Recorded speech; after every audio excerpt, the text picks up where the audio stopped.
జిహాద్ అంటే ఏంటిది? జిహాద్ అంటే ఆ, ప్రయత్నించడానికి జిహాద్ అంటారు.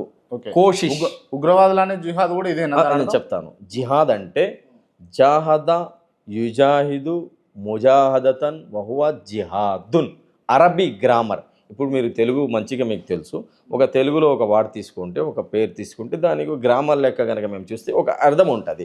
అరబీ గ్రామర్ ప్రకారంగా జిహాద్ అంటే ప్రయత్నించడము, కోషిష్ కర్ణ, ముజాహిదా కర్ణ, దీనికి జిహాద్ అంటే ప్రయత్నించడము. భారతదేశంలో బ్రిటిష్ వాళ్ళు ఎప్పుడైతే వచ్చారో ఆ బ్రిటిష్ వాళ్ళను పోరాడడం కోసం ఏదైతే మేము ప్రయత్నం చేశామో, ఏదైతే లక్షలాది మంది ముస్లిం ఫ్రీడమ్ ఫైటర్స్ రోడ్ పైకి వచ్చి బ్రిటిష్ వాళ్ళతో పోరాడి ప్రాణాలు తెగించారో, మౌలానా హుసేన్ అహ్మద్ మదనీ అయినా, అష్ఫాకుల్లా ఖాన్ అయినా, అలాగే మౌలానా అబుల్ కలాం ఆజాద్ అయినా, మౌలానా ఉబేదుల్లా సింధీ అయినా, హాఫిజ్ జామిన్ షహీద్ అయినా, అప్పుడు షహీద్ అయిన వ్యక్తులు ఎంతమంది అయితే లక్షలాది మంది షహీద్ అయ్యారు, ఈ ఫ్రీడమ్ ఫైటర్స్ ఎవరైతే ఉన్నారో వీళ్ళందరూ బ్రిటిష్ వాళ్ళతో ఏదైతే పోరాడడానికి ప్రయత్నం చేశారో ఆ ప్రయత్నానికి జిహాద్ అంటారు.